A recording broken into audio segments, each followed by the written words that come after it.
Olá, amigos, olá, amigas. Estamos iniciando o nosso Economia e Desenvolvimento desta semana. Estamos nos aproximando aí já do final do mês de abril, né? O quarto mês do ano. E daqui rapidamente estaremos na metade, depois da metade do fim do ano, enfim, o ano começa a se esvaziar, cada vez mais avançando o ano de 2021. Tomara que logo, logo nós cheguemos a uma fase em que esta doença aí que está sendo tão discutida, tão falada, tão mal falada, quer dizer, usada ideologicamente, politicamente, pelos maus brasileiros, seja apenas uma das demais doenças que temos por aí, porque, afinal de contas, os dados recentes mostram que há 4 doenças que mais matam no Brasil desde o ano passado, e o coronavírus é a quinta que mais mata. Então, damos as proporções daquilo que são as proporções reais e não as fantasiosas. O vírus é perigoso, tem que se cuidar, os cuidados têm que ser esses. A vacina está aí, mas não vamos fazer terrorismo, né? E colocar o medo nas pessoas que hoje estão acuadas dentro das suas casas. Vamos esperar que o meio de comunicação, que é a grande mídia, faça o papel dele e não esse papel que está fazendo, né? Terrorizar as pessoas, levar o medo, aí fazer as pessoas morrerem muito mais de questões ou de transtornos mentais do que propriamente da doença. Ou seja, o remédio está sendo pior do que a própria doença. Bom, nós vamos falar agora, e sempre começamos tradicionalmente o nosso Economia e Desenvolvimento com o espaço na área de empresários, na área empresarial, e sobretudo na questão da contabilidade. Nesse espaço já tradicional, conversando sobre contabilidade.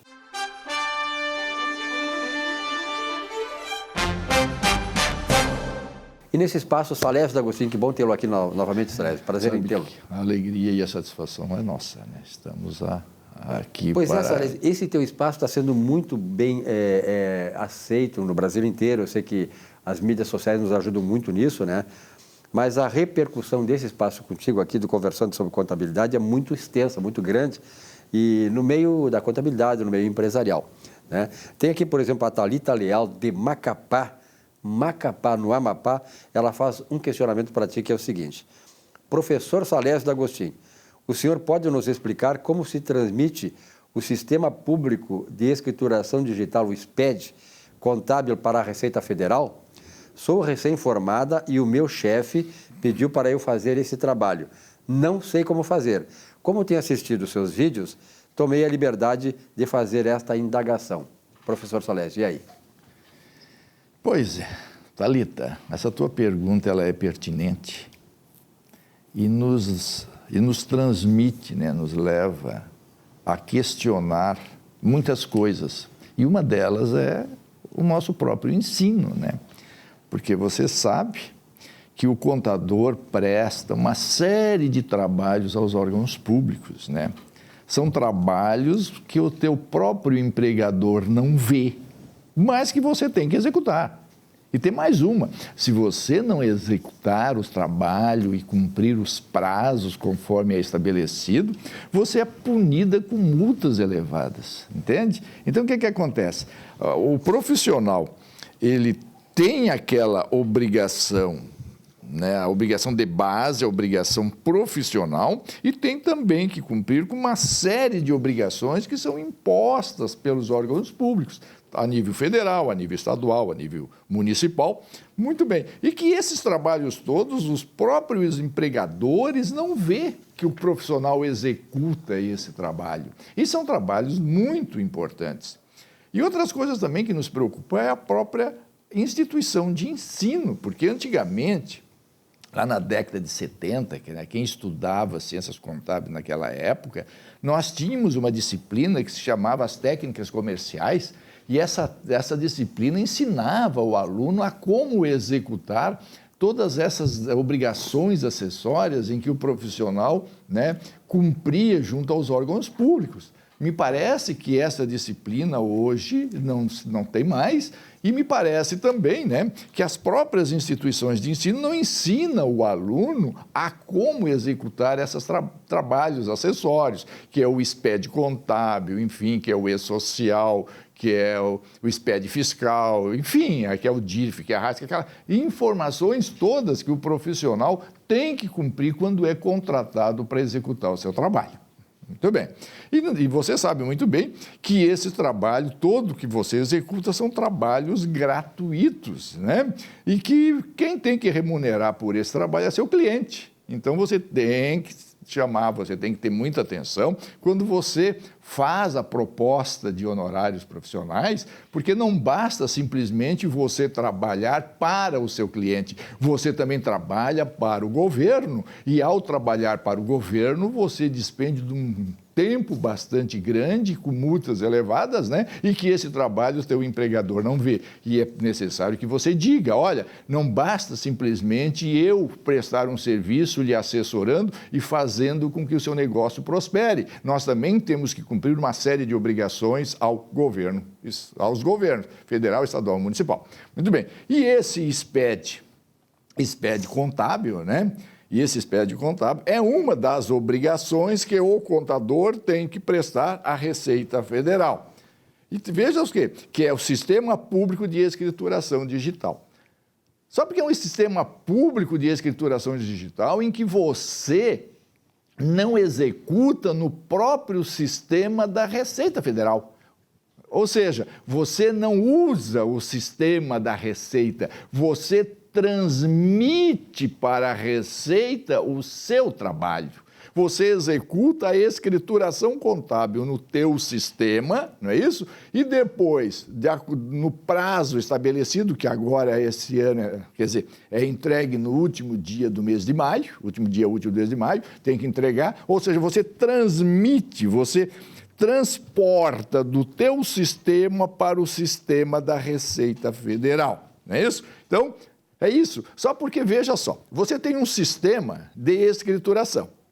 Esse teu sistema você ajusta de acordo com a necessidade da tua empresa. Então, a tua empresa quer que o teu sistema de escrituração contábil, né, seja estruturada de tal forma que você consiga apurar os resultados de acordo com as tuas atividades, de acordo com o centro de custos correspondente, enfim, de acordo com a necessidade. Só porque a Receita Federal não tem esta necessidade, não é isso? A Receita Federal, ela quer conhecer, ela quer saber qual é o resultado, qual é a movimentação, de acordo com as intenções, de acordo com os interesses dela. Então, o plano de conta dela, que é o plano de conta referencial, é diferente do teu plano de contas. Então, o que é que você tem que fazer com isso? Você tem que acessar o site da Receita, extrair o plano referencial da Receita e fazer a devida conferência, não é isso? Você tem o quê? Que fazer a parametrização. Qual é a conta que você usa e qual é a conta correspondente da Receita Federal. E aí você tem que fazer todas estas contas, né, que você usa em relação à conta da Receita Federal. Então, é de para. Não basta você simplesmente transferir, você tem que parametrizar. Todas as contas têm que ser parametrizada, tem que ser transferida. Você usa o caixa. Muito bem, lá na Receita Federal, ela pode não usar o caixa, ela usa disponibilidades. Então, você diz, o meu caixa tem relação com a disponibilidade. Você usa clientes. Lá eles não interessam, não é clientes, lá é duplicatas a receber. Então, você tem que parametrizar, tem que dizer que o meu cliente tem relação com duplicatas a receber. E assim sucessivamente. Então, todas as contas, todos os planos, você tem que fazer a devida parametrização e, para isso, poder transferir, né, para poder transportar a tua escrituração com a escrituração da Receita Federal. Ok? Então, o que acontece? É um trabalho bastante sério, é um trabalho muito importante, porque a multa é muito cara. Então, se você não fizer essa devida parametrização, quando você vai transferir a tua escrituração para a Receita Federal, vai aparecer uma série de inconsistências, uma série de erros. Por que isso? Porque você não fez a devida parametrização. Okay? Então, tem que fazer isso. Então, pega-se o plano da Receita Federal, pega-se o teu plano e faz a devida transferência. O que é que a tua conta representa para a conta da Receita Federal? Feito tudo isso, você tira uma cópia, faz a conferência e, feita a conferência, aí sim você transmite. Só porque não esqueça que, para transmitir, é necessário a certificação digital. Então, vê só o quanto isso é trabalhoso. Você tem que acessar o site da Receita, baixar o plano referencial. Com esse plano referencial, você confere com seu plano de conta, faz a parametrização correspondente, transferindo de para, como é que é o nome da tua conta e qual é a conta da Receita Federal. Fazendo essa transferência, você ajusta e depois faz a transferência. Que maravilha. É muita burocratização, isso é a burocracia estatal, em que o empresário não vê e que o profissional tem que fazer, não é isso? O profissional tem que cumprir com essas obrigações. E nem sempre os profissionais, levam esse conhecimento ao empresário e não é devidamente avaliado no momento da remuneração, no momento dos honorários. O empresário acha, não, a minha empresa é uma empresinha pequena, tem poucos movimentos, é fácil fazer a escrituração. Muito bem, uma coisa é fazer a escrituração e orientar o empresário. Outra coisa é fazer aquela escrituração e prestar conta aos órgãos públicos. Ou seja, e o Estado não se preocupa. Quem é que tem que remunerar o profissional? O profissional tem que ser remunerado pelo micro, pequeno empresário e que muitas vezes ele sequer tem condições de remunerar o profissional, mas que a Receita Federal, Receita Estadual, Receita Municipal não está nem um pouco preocupado com os agentes econômicos, não está nem um pouco preocupado em produção de bens e serviços, ela está preocupada o quê? Em arrecadar. E como é que arrecada? Recebendo essas informações todas de forma gratuita. E é por isso que os contadores, logo em seguida, através das suas instituições, tem que criar um movimento aí e que tem que pedir a remuneração, sim. Nós estamos prestando um serviço gratuito para os órgãos públicos, ele tem que nos remunerar. Afinal de contas, no momento em que nós prestamos serviço para ele, eles deixam de ter auditores fiscais, e passam fazer um trabalho de auditoria simplesmente através da utilização de sistemas. Então, reduz a quantidade de auditores fiscais, aumenta a responsabilidade dos contadores, não é isso? E com isso os contadores não são remunerados e, por sua vez, não é isso? O próprio empresário não tem condições de fazer a devida remuneração profissional. Professor Salésio, que aula. Eu estava me lembrando aqui, lamentavelmente já nos deixou, não sei se o senhor conheceu, o professor Luiz Carlos Aragão. Sim. Grande nome, foi vice-presidente do Cruzeiro Esporte Clube e foi meu professor de técnica de contabilidade que eu fiz no Protásio Alves, lá nos idos da década de 70. Aprendi muito o Luiz Carlos Aragão, um grande homem, um grande profissional, uma pessoa espetacular, nos deixou, acho que o ano passado e tal. E estava agora, o senhor estava falando, eu estava me lembrando realmente, que aulas maravilhosas. Parabéns a Thalita Leal, lá do Macapá, no Amapá, que fez essa questão e me proporcionou, e claro, aos colegas da Thalita e a todos os contadores, técnicos de contabilidade desse país inteiro, que tem aqui no Salésio um grande mentor nessas questões de contabilidade. Obrigado e até outro dia, Salésio. Até outro dia, Thalita, não esqueça, que das empresas que são obrigadas, porque nem todas as empresas são obrigadas a entregar o SPED contábil, mas existe um grupo de empresas que são obrigadas. E essa você tem que verificar lá quais são as empresas que são obrigadas. Todas podem, só porque nem todas são obrigadas. Obrigado, tá certo. Nesse espaço, conversando sobre contabilidade.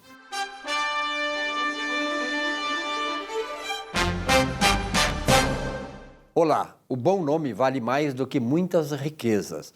Foi o que disse para a história ninguém menos do que o rei Salomão. Ele mesmo caiu em desgraça ao desobedecer às leis mosaicas. Mas tudo bem. De fato, o nome bom tem assento na honestidade, que é um valor essencial para a sua vida, fundamental para seus relacionamentos, sua imagem e a sua carreira. Cuide-se e seja honesto. Esse é o principal patrimônio. Mesmo que o exemplo da política o desanime, tamanha a maldade e desfaçatez da classe política brasileira, resista e siga em frente. O que encobre as suas transgressões jamais prosperará. O que a confessa alcançará a misericórdia e será feliz. Provérbios. Lembre-se disso e boa semana.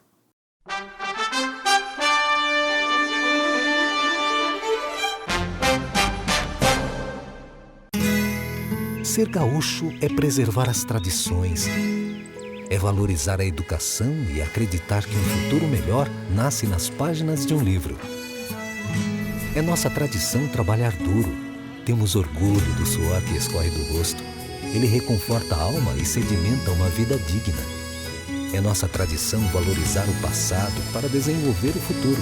CMPC Celulose Rio Grandense. Desenvolvimento é a nossa tradição. Um show de humor gaúcho sem palavrão e com muita alegria e interatividade. Zurba Fagundes. Mais de 300 espetáculos no Rio Grande do Sul, Santa Catarina e Paraná, nos melhores palcos do Brasil. 2 vezes finalista no Festival da Mentira de Nova Brécia. Atração no Show do Tom. Programa Silvio Santos e Ana Hickman. Teatro, congressos, encontros, jantares, brigas de casal e bocas livres em geral. Zurba Fagundes. Diversão garantida ou seu mau humor de volta. Contrate esse artista gaúcho antes que ele morra de fome.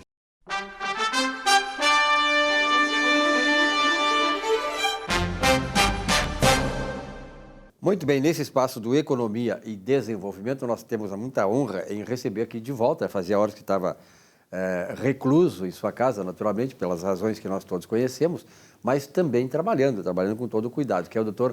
Marcos Salles. Marquinhos, que bom tê-lo aqui novamente, né? Com saúde, com felicidade e, sobretudo, com otimismo. Obrigado pela tua presença mais uma vez aqui no programa. Eu que agradeço, Silvio. Assim, é sempre um prazer estar aqui com vocês. Pois é. Então, na verdade, né, Marcos, claro, temos várias coisas. O doutor Marcos Salles é bucomaxilofacial, é especialista em cirurgião bucomaxilofacial.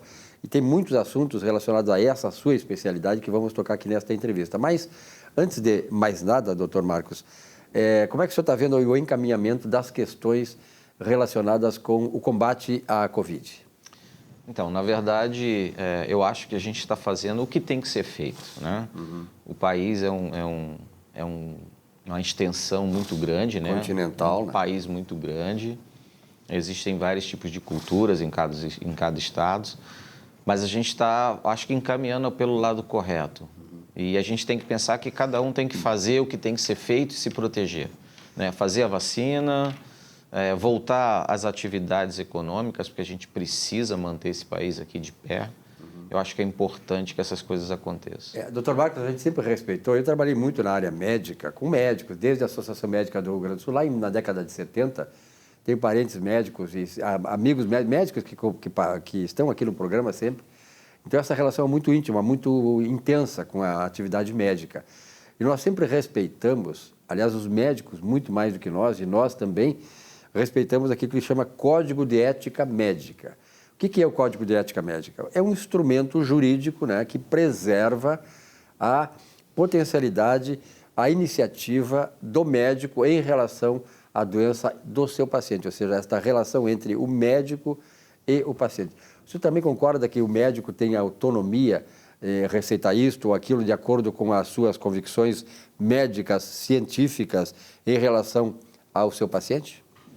Concordo plenamente. A categoria, ela tem toda a autonomia, né? E, a condição de resolver e indicar o que é melhor para o seu paciente. Perfeito. E é uma relação de confiança e de credibilidade. O médico é um formador de opinião e ele precisa do suporte para que as pessoas tenham realmente o melhor serviço nessa condição. Uma receita, uma orientação melhor. E a gente está aqui para lutar pela vida, né? Importante, na verdade, né, isso aí é histórico. A história da medicina, desde lá o Hipócrates, né? Isso. Desde Hipócrates, sempre manteve esta relação íntima entre o médico, do ponto de vista da relação médico-paciente, preservada.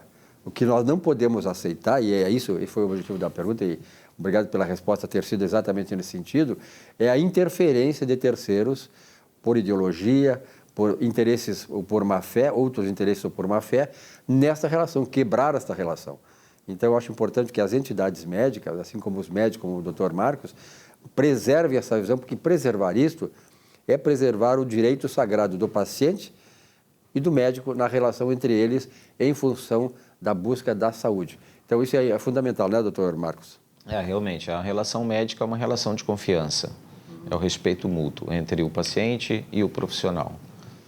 Muito bem. Bom, nós estamos aí agora entrando novamente, estamos no outono, daqui a pouco o inverno e tal. Como é que estão lá as demandas pela sua área de cirurgia bucomaxilofacial? Hoje a gente está com um programa dos preenchedores, né, faciais, que são a toxina botulínica, E os preenchedores, ácido hialurônico, para a gente fazer boca, nariz, o que é mais as pessoas querem fazer na relação da estética, né? E a gente está criando uma oportunidade das pacientes modelos. O que seria isso? As pacientes modelos, elas pagam só o custo operacional. Né? Então, há uma redução hoje aí de 50% de um valor de um procedimento que ela seria realizado de forma particular. Então, a gente está oportunizando isso para as pessoas utilizarem esse serviço. Com todos os cuidados, são claros, né? A pandemia, todos os cuidados sanitários, isso daí é igual você ir num hospital. As pessoas precisam do serviço e vão ser bem atendidas e com toda a qualidade que o serviço demanda. Só que o senhor falou num hospital, mas o senhor tem uma clínica, onde os cuidados, até por se tornar algo menor, né, mas os cuidados são muito mais intensos. Quer dizer, há muito mais possibilidade de preservação da sua integridade, do ponto de vista de ser contaminado ou contaminar, na clínica do que no hospital, não é isso? Com certeza. E, na verdade, todos os protocolos vão ser seguidos, claro, né? Existe um fluxo menor, na verdade, é um paciente mais qualificado, né? Então, não vai ter esse problema, então é individual, vai estar lá especificamente para aquilo, né? Até é bom que o senhor coloque essa observação aí, porque tem muita gente que está hoje tendo demanda por exemplo, questão de câncer, questão pulmonar, e não vai para o hospital por medo, por receio e tal. Mas, na verdade, como o senhor falou, né? Eu acho que agora as pessoas têm que começar a se libertar disso, né? E fazer as coisas, porque há coisas que não podem ser, digamos assim, adiadas. Não tem como. As pessoas têm que ir ao hospital. Se sentir, não precisa ser o sintoma da Covid, um sintoma gripal. Para qualquer tipo de alteração que se sinta, deve procurar o hospital. O hospital está preparado para isso, os profissionais estão preparados para isso. Muito provavelmente você não vai ter nenhum tipo de problema indo no hospital para ser atendido. Até porque os órgãos de saúde liberaram a semana passada as doenças que mais mataram no Brasil no ano passado e agora esse ano. Sabe qual é a posição do vírus chinês, da Covid? 4º lugar.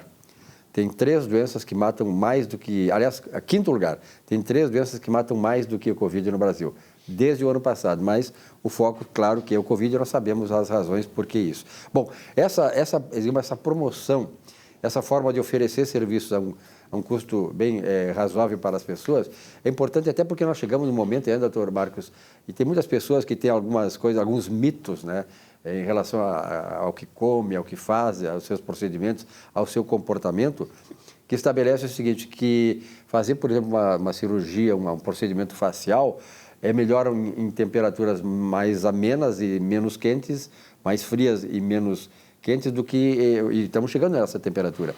Isso é um mito ainda, na verdade, né? É um mito. Na verdade, a gente pode fazer procedimento durante todo o ano, tanto pode ser no verão quanto no inverno. O que vai influenciar alguma coisa são os cuidados que a pessoa vai ter, a responsabilidade com essa relação médico-paciente, né? O paciente acreditar no profissional, fazer o que realmente o profissional pede e sempre o resultado é o excelente e o esperado. Perfeito. E qual é o recado que o senhor dá para as pessoas que estão passando por essa fase toda aí, abalada do ponto de vista mental, né? E que, de certa maneira, estão ainda com medo de sair às ruas?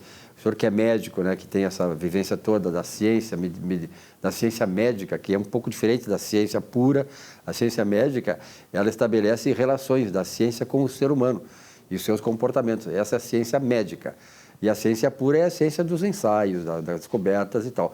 Então, esse é o grande problema, assim, que hoje se colocou a ciência pura como a verdade absoluta. Não, a ciência pura, ela só se estabelece, ela só traz benefício para o ser humano quando ela é experimental no ser humano.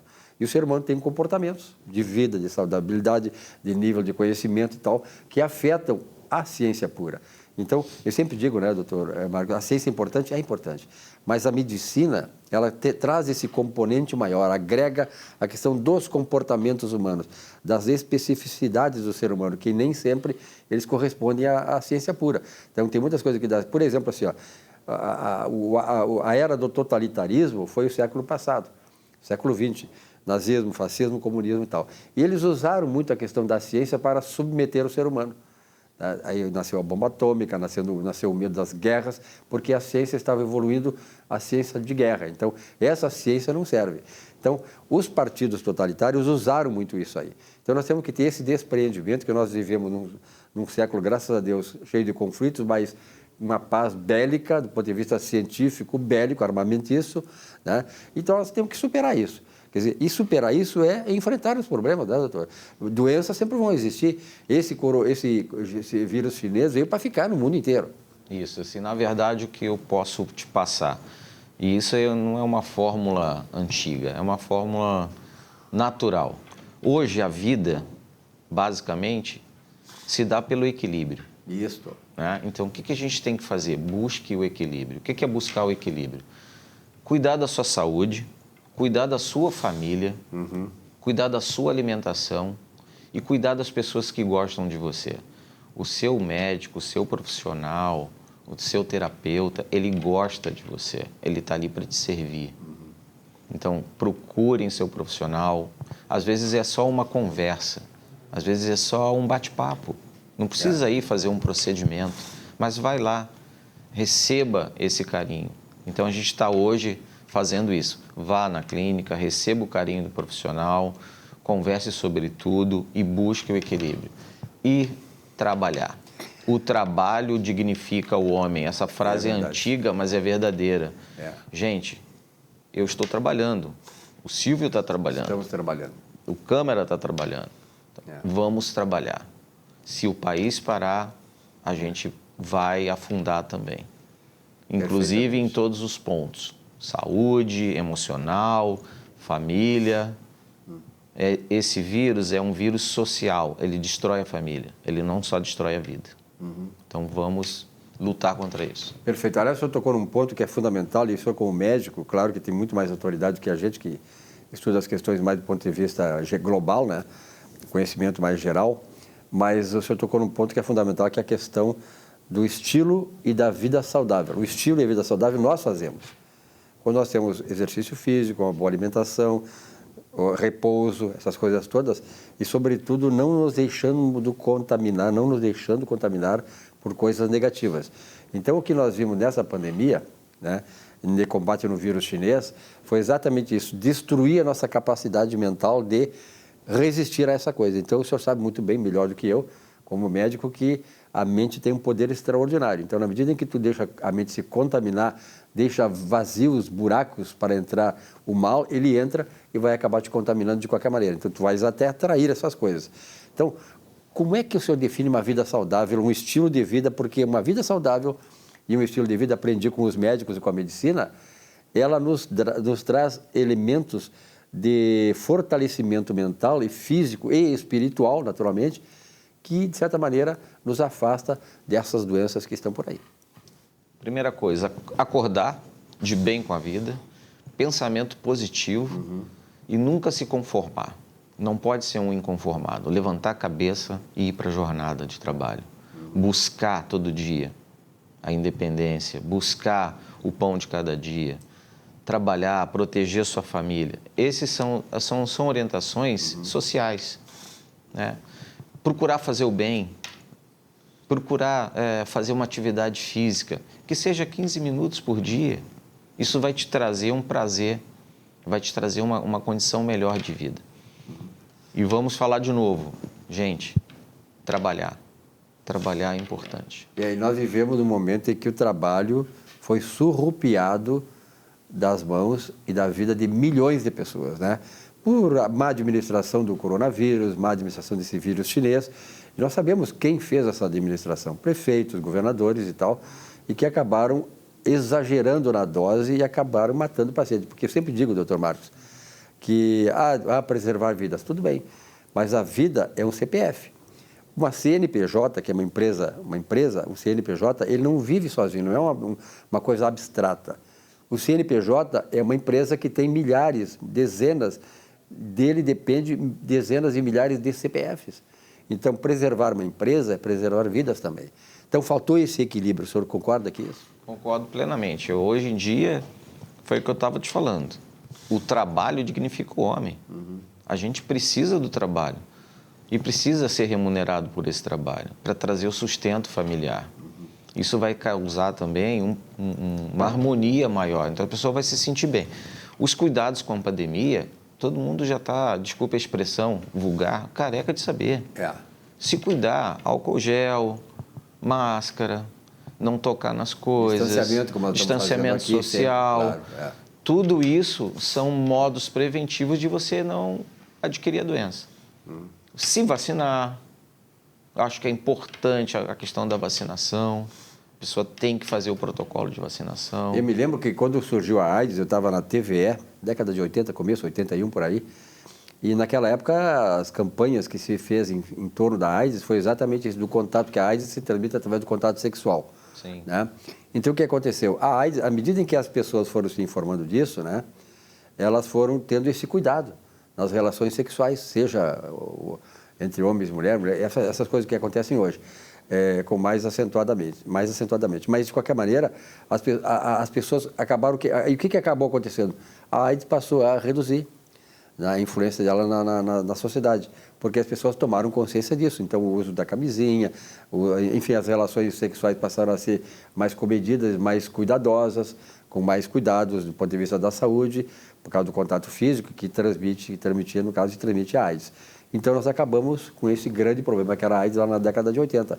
E essa do coronavírus também, a ideia e a tendência é que daqui a pouco nós falemos bem menos dela.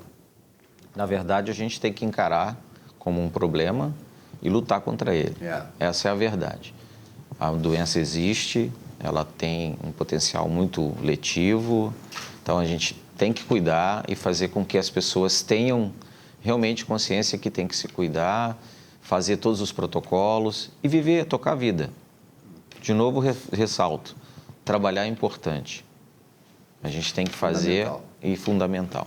Porque o trabalho, como o senhor disse, dignifica as pessoas e dá a condição dela ser independente, né? Porque a pior coisa que pode acontecer na questão da relação de trabalho é a dependência do Estado, né? Porque aí, na verdade, há muitas coisas, muita ideologia que prega exatamente isso. Destrói a economia para depois todos nós indo mendigar uma Bolsa Família, uma alimentação, um arroz com feijão do governo. Então, nós temos que estar de olho nisso. Doutor, o senhor tocou num assunto aí, a questão do cuidado com os outros, e tá, que é fundamental isso. Um grande cientista, que para mim é um dos maiores cientistas que já existiu, ele tem um livro chamado Reflexões Filosóficas de Albert Einstein. E ele diz assim, de certa maneira, ele enfatiza muito a questão que é assim, ó, a vida só vale a pena, nunca esqueci essa frase dita por Einstein, a vida só vale a pena quando vivemos para os outros. O que significa isso dizer? Nós não somos um ser isolado, nós dependemos dos outros, como os outros dependem de nós. Então, este interrelacionamento, esta correlação entre nós é que sedimenta uma sociedade, né, e evolui a civilização. Com certeza. É muito prazeroso a gente poder cuidar das pessoas, né? E saber que esse retorno é o prazer de ver aquela pessoa feliz, né? Então, assim, realmente é gratificante. E o senhor cuida muito das pessoas nesse sentido, na medida em que as pessoas se sentem bem ao fazer um procedimento, né? Que, na verdade, ela vai arranjar, vai transformar, vai embelezar aquilo que é a identidade dela, que é a questão visual, né? Mas só relembrar aí, o pessoal que quer fazer essas modelos, esse pessoal modelo lá da sua clínica, como é que eu faço o contato? A gente vai deixar o contato telefônico ali. A pessoa pode entrar pelo WhatsApp ali, que hoje é um instrumento bem fácil, que todo mundo pode usar, e fazer a sua reserva. Existem poucas vagas, então eu sugiro que as pessoas sejam mais atentas sobre isso, né? Ligar, entrar em contato o mais rápido possível. Perfeito. Porque as vagas são limitadas, mas a gente vai tentar atender toda essa demanda aí. E eu fico à disposição de qualquer esclarecimento também. Com certeza. Antes de finalizar, como é que estão os guris?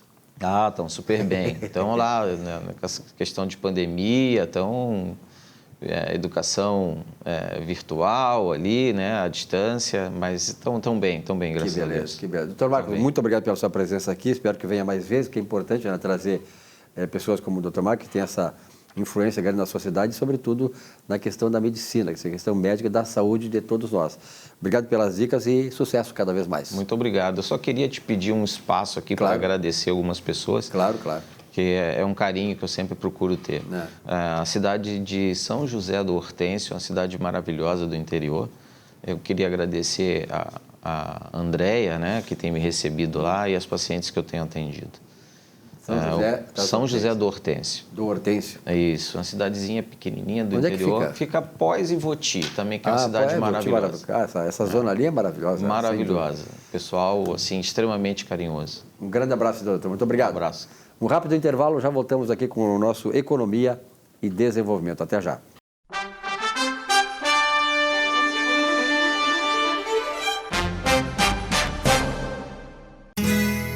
Ser gaúcho é preservar as tradições, é valorizar a educação e acreditar que um futuro melhor nasce nas páginas de um livro. É nossa tradição trabalhar duro. Temos orgulho do suor que escorre do rosto. Ele reconforta a alma e sedimenta uma vida digna. É nossa tradição valorizar o passado para desenvolver o futuro.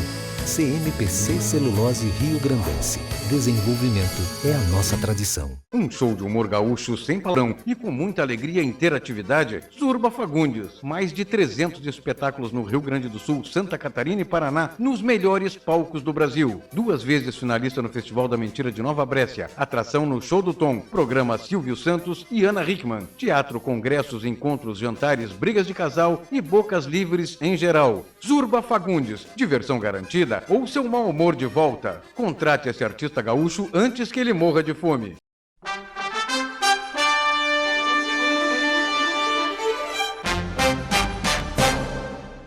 Olá!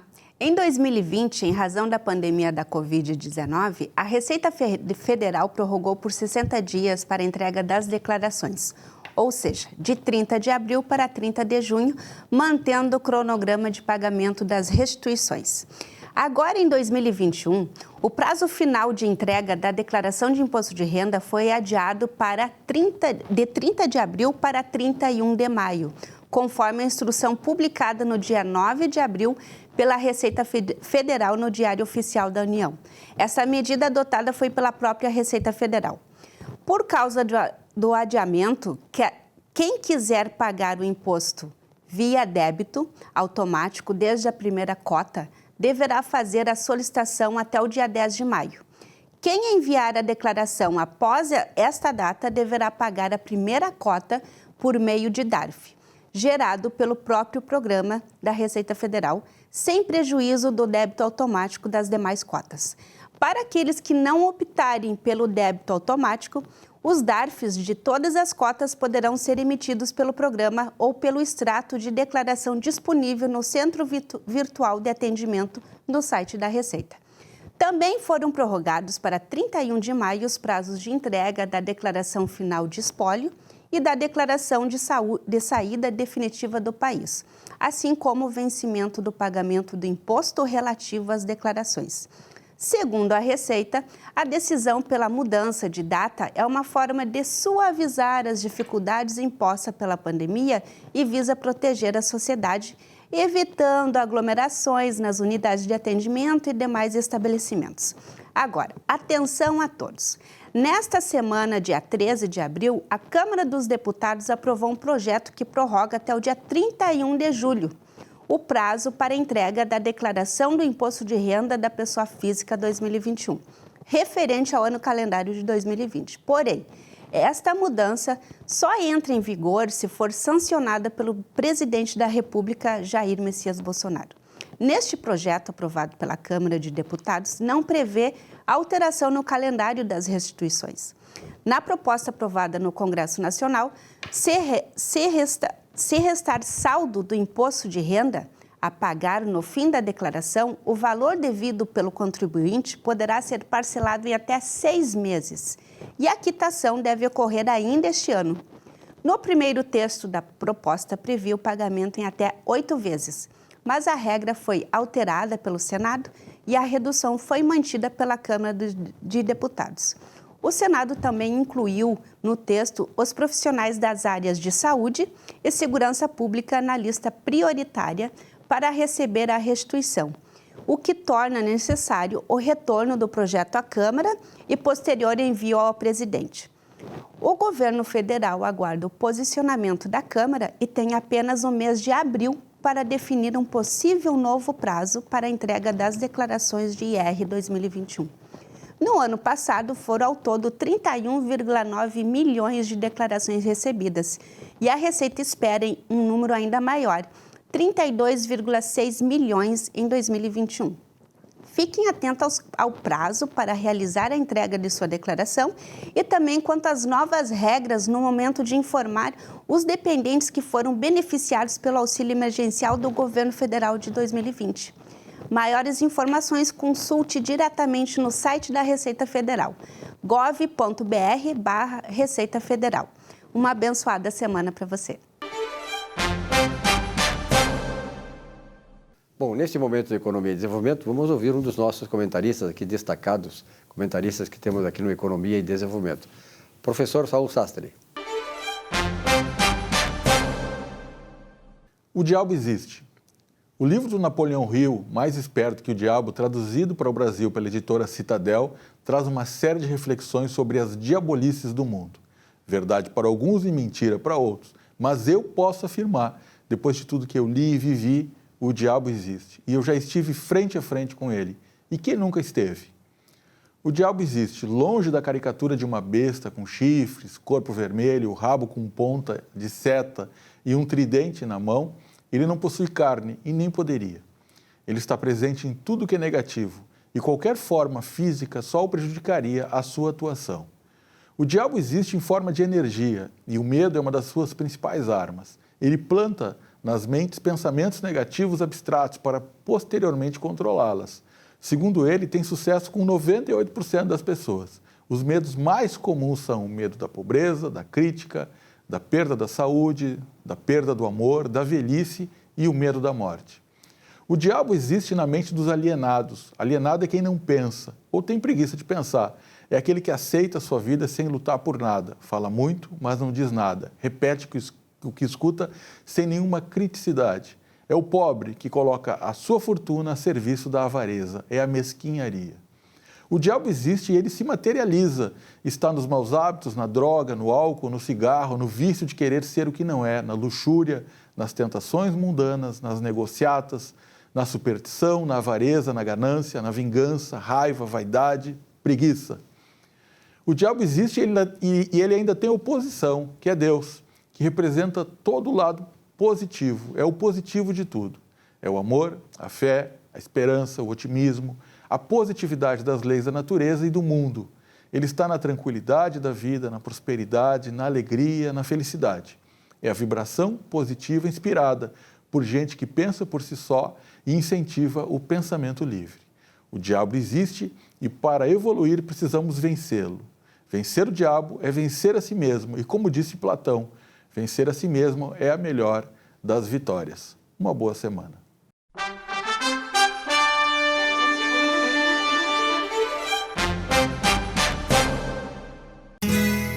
Ser gaúcho é preservar as tradições, é valorizar a educação e acreditar que um futuro melhor nasce nas páginas de um livro. É nossa tradição trabalhar duro. Temos orgulho do suor que escorre do rosto. Ele reconforta a alma e sedimenta uma vida digna. É nossa tradição valorizar o passado para desenvolver o futuro. CMPC Celulose Rio Grandense. Desenvolvimento é a nossa tradição.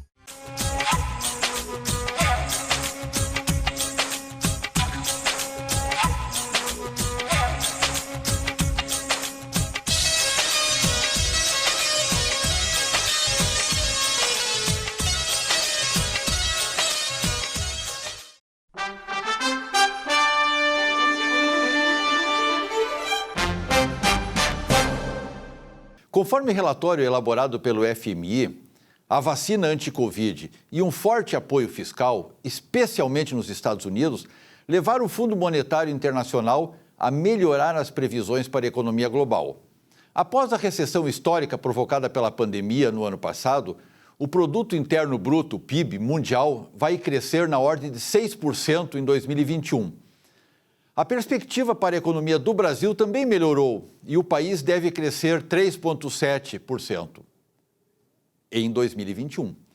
As perspectivas a longo prazo dependem da evolução da pandemia, claro. Em 2020, a economia brasileira sofreu uma retração de 4,1%. Um resultado até melhor do que o esperado, em muito graças ao auxílio emergencial que o governo disponibilizou a 1/3 da população. Quando Brasília parou de fornecer esse auxílio, em janeiro deste ano, as taxas de produção industrial, de consumo das famílias e emprego despencaram. O FMI melhorou as projeções para toda a América Latina, que depois da forte contração de 7% registrada no ano passado, terá em 2021 uma recuperação leve, mas com velocidades diferentes. A previsão é que a região tenha um crescimento de 4,6%, ficando, portanto, abaixo da média global de 6%. Assim como para o Brasil, o organismo com sede em Washington alertou que as perspectivas para toda a região a longo prazo continuam dependendo do rumo da pandemia. Vários países latino-americanos devem crescer mais do que o Brasil neste ano. O México, por exemplo, tem uma previsão de 5%, a Argentina 5,8%, o Chile 6,2%. A saída da crise sanitária e econômica é cada vez mais visível, afirma o economista-chefe do FMI, Gita Gopinath. Em 2020, a contração de 3,3%, provocado pela emergência sanitária, gerou a pior recessão em termos de paz desde a Grande Depressão. As rápidas respostas governamentais evitaram um resultado muito pior, um colapso que poderia ter sido ao menos 3 vezes maior. Os fechamentos de estabelecimentos comerciais para frear a propagação do vírus provocaram um dano às economias dos países em desenvolvimento, o que reduziu drasticamente a renda per capita e reverteu os avanços na redução da pobreza. Projeta-se que quase 95 milhões de pessoas caíram na pobreza extrema em 2020. O planeta tem 80 milhões a mais de desnutridos. Nossa luta iniciará com a necessidade de modernizar os impostos corporativos, nacionais e internacionais, e lutar contra a fraude fiscal, câncer dos brabos que está enraizado em nossa cultura. Tenha uma boa semana. Muito bem, nós estamos no último bloco do Economia e Desenvolvimento dessa semana. No meu tempo, se dizia o seguinte, quando eu ia fechar um programa, vamos fechar o programa com chave de ouro, né? Então, eu repito isso aqui, né, dado meus tempos de guri, né, começo da vida profissional, fechando o programa dessa semana com chave de ouro, com o Marcos Ferreira. Doutor Marcos Ferreira, que bom tê-lo aqui. Maravilha, satisfação de novo, Silvio, aqui com essa audiência maravilhosa aqui do nosso programa Economia e Desenvolvimento. Poder trazer um pouquinho mais sobre a nosso dia a dia agora, em especial nessa questão do Covid. Não tem como falar algo diferente, né? E do pós-Covid, né? Que esperamos que seja logo, né? Na verdade, quando a gente fala em pós-Covid, a gente pode analisar isso sob tantas óticas, né, Silvio? A gente tem a ótica econômica, né? Da retomada, né, da atividade, mas a gente também tem a questão médica, né? E, em especial, o pós-Covid, dentro da questão da saúde, Silvio, está sendo falado muito no aspecto do que seriam as manifestações ainda de resíduo, vamos dizer assim, da doença nos pacientes, mesmo após aquele período mais sério do acometimento da Covid.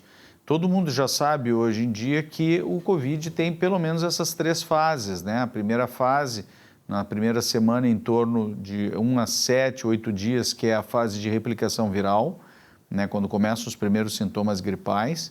A segunda fase, quando vem justamente a apresentação de um quadro inflamatório, uma programação inflamatória, onde o paciente muitas vezes até melhora do aspecto das manifestações gripais, mas em seguida pode começar a ter dificuldade respiratória. Então, nesse período que normalmente cursa com alguma pneumonia também oportunista, né, entrando nesse pulmão que já está afetado, pode também evoluir na sequência mais alguns dias, né, em torno de 12, 13 dias do início do quadro, para a fase que a gente chama trombótica, onde aí sim o paciente entra por uma grave insuficiência respiratória, com uma dificuldade muito grande de manter a oxigenação.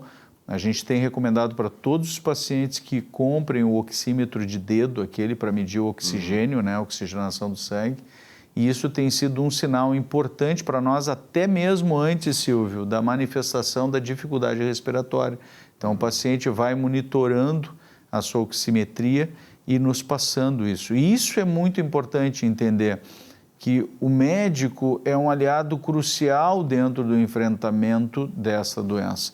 Né? O paciente poder se vincular ao seu médico no sentido de poder informá-lo da evolução durante o período não só da replicação viral, dos primeiros sintomas gripais, mas também na segunda fase, que é essa fase inflamatória. Siga a orientação do seu médico no sentido de fazer os exames de acompanhamento. São exames cruciais, Silvio, no sentido de poder nos dizer se esse pulmão está começando a ser infiltrado, né? Existe uma infiltração característica que a gente chama de vidro fosco, né? Que são áreas inflamatórias pulmonares bem visíveis à tomografia. E da mesma forma a gente cuida também no aspecto dos exames de sangue, avaliando uma série de parâmetros inflamatórios para saber se esses pacientes vão desenvolver, quem sabe em questão de alguns dias, de alguns poucos dias, uma fase mais agravada da doença, né? Eventualmente essa fase chamada fase trombótica. E cada etapa precisa do seu tratamento adequado. E o tratamento adequado é dado pelo médico, quer dizer, não tem outra forma da gente buscar enfrentar a questão do Covid que não seja o acompanhamento médico adequado, o tratamento de cada uma das fases pelo profissional da medicina. Doutor Marcos, essa não é especificamente a sua área, mas como médico, a gente sabe que o médico estuda o ser humano completamente, do ponto de vista espiritual, mental, físico, etc. e tal, tudo aquilo que envolve o ser humano.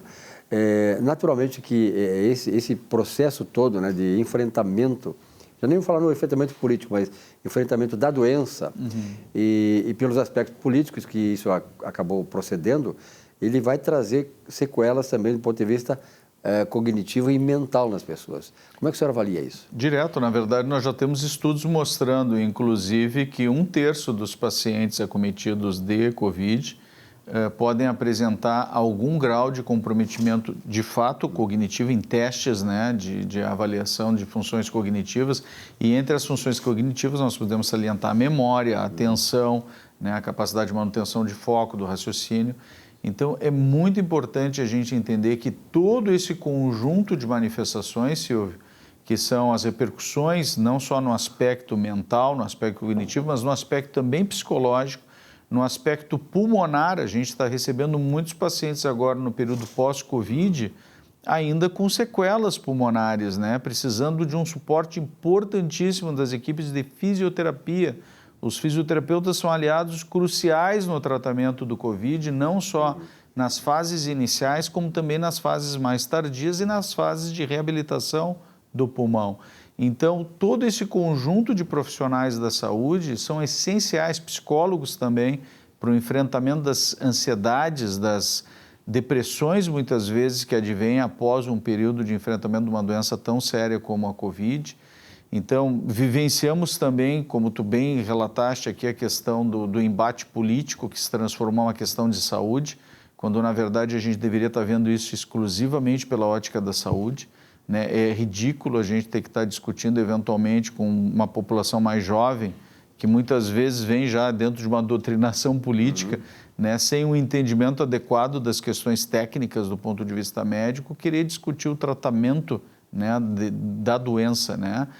Sabendo-se, né, de todas as evidências que a gente tem a favor, né, do ponto de vista de utilização de algumas medicações no tratamento já da fase inicial, também, né? Até preventivamente, quer dizer, nós temos um volume realmente bem considerável de estudos, né? Muitos são estudos com nível de evidência menor, mais baixo, mas muitos com os níveis de evidências bons, que podem ser utilizados, inclusive, para nos consubstanciar com a base da literatura médica necessária para utilizar, sim, medicamentos, não só de forma preventiva, profilática, mas também no tratamento inicial da doença, também chamado tratamento precoce. Até porque, né, doutor Marcos, o pessoal que usa o argumento da ciência, paciência com a vida e tal, contra etc e tal, e que condena, portanto, o tratamento preventivo, a gente vai falar bem aqui na questão do tratamento precoce, o kit Covid, na verdade, esse pessoal, ele defende a vacina, que também tem seus lados,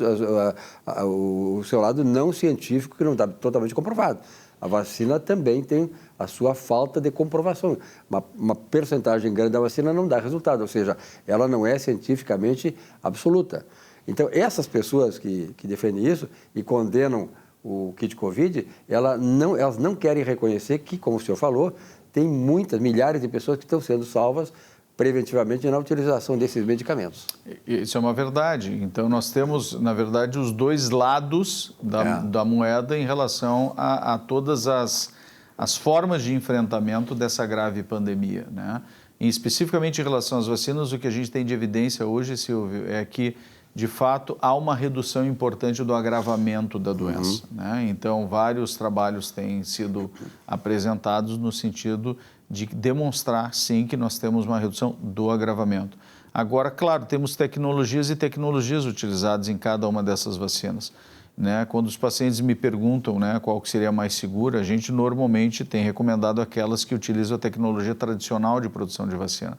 A nova tecnologia do RNA mensageiro que tem sido utilizada em vacinas, né, de novas gerações, são tecnologias que ainda estão sendo desenvolvidas, que ainda, né, carecem de um período mais longo de observação. Cientificamente comprovadas também, né? Na verdade, existem riscos associados, né? Claro. A gente teve essa questão dos quadros trombóticos aumentados em países europeus, isso tem sido documentado. Nós precisamos realmente manter uma atenção nesse sentido. Doutor Marcos, venha mais vezes até porque nós queremos, se deve, toda semana trazer esse tipo de informação, porque o objetivo do programa é justamente esse, esclarecer sem politizar a questão do combate ao coronavírus. Perfeito, ficamos à disposição, Silvio, para estar aqui mais uma vez com toda essa audiência maravilhosa que temos aqui no Economia e Desenvolvimento. Muito obrigado. A você, telespectador, muito obrigado também. Uma bela semana de trabalho e na semana que vem um novo encontro. Até lá.